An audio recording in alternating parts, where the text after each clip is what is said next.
ऐसा कहा जाता कि जो होता है अच्छे के लिए होता है। ये बात भले ही हम तब न समझ पाते हो, लेकिन इस बात का एहसास हमें बाद में अवश्य होता है। अक्सर देखा जाता है कि मुश्किल परिस्थितियों में मनुष्य का भगवान पर से विश्वास उठ जाता है, लेकिन आज की यह कहानी हमें ईश्वर पर विश्वास करना सिखाती है।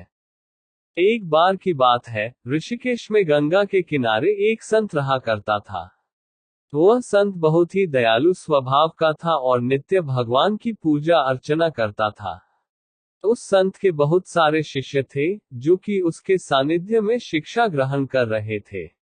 वह संत जन्म से अंधा था, लेकिन उसका एक नियम था। वह प्रतिदिन दिन ढल जाने के बाद गगनचुंबी पहाड़ों में सैर के लिए जाया करता था। जब भी वह भ्रमण के लिए जाता तो हरि का कीर्तन करते हुए जाता और इसी प्रकार वहां से रोज लौट आता।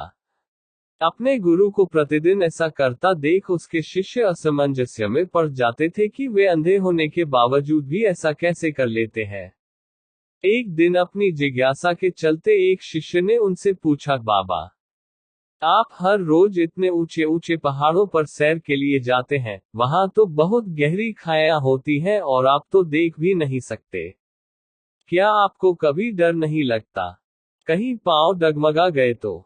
या कोई जंगली जानवर आ जाए तो? क्या आपको इस सब से चीजों से जरा भी भय नहीं लगता? वह संत पहले थोड़ा मुस्कुराए और फिर वहां से चले गए। अगले दिन सुबह उन्होंने अपने शिष्य को भ्रमण के लिए साथ चलने को कहा। पहाड़ों पर चढ़ते समय बाबा ने शिष्य से कहा कि यदि कोई गहरी खाई तो उन्हें बता दे। ऐसे ही वह दोनों चलते रहे और जैसे ही गहरी खाई आई शिष्य ने बाबा को इस बारे में बताया और कहा, बाबा गहरी खाई आ गई है। ये सुनकर बाबा ने शिष्य से कहा, अब तुम मुझे इस खाई में धक्का दे दो। बाबा की यह बात सुनकर शिष्य विस्मित होकर चारों ओर देखने लगा।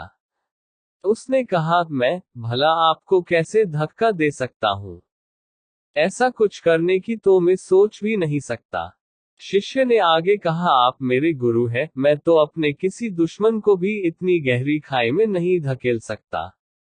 बाबा ने कहा, मैं खदू तुमसे इस खाई में धक्का देने को कह रहा हूँ। यह मेरा आदेश है और यदि तुम इस आज्ञा का पालन नहीं करोगे तो तुम्हें नरक की प्राप्ति होगी। मुझे नरक भोगना स्वीकार है बाबा, किंतु मैं ऐसा बिल्कुल नहीं कर सकता, शिष्य ने कहा।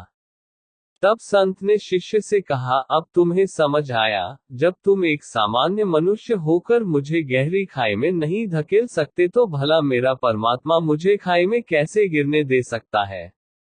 भगवान हमेशा गिरे हुए को उबारते हैं और कभी किसी के भी साथ गलत नहीं होने देते हैं। ये सुनकर शिष्य ने अपने गुरु को प्रणाम किया और इस सीख के लिए धन्यवाद दिया। इस छोटी सी कहानी से हमें ये शिक्षा मिलती है कि हमें कभी भी ईश्वर से अपने विश्वास को कम नहीं करना चाहिए। यदि आपके साथ अभी कुछ बुरा हो रहा है, तो हो सकता है यह आने वाले समय में कुछ बहुत अच्छा होने का संकेत हो। इसलिए भगवान पर हमेशा विश्वास रखें, उन्होंने आपके लिए जरूर कुछ अच्छा ही सोचा होगा। अगर ये आपको ये धार्मिक कहानी पसंद आई, तो चैनल को सब्सक्राइब जरूर करें।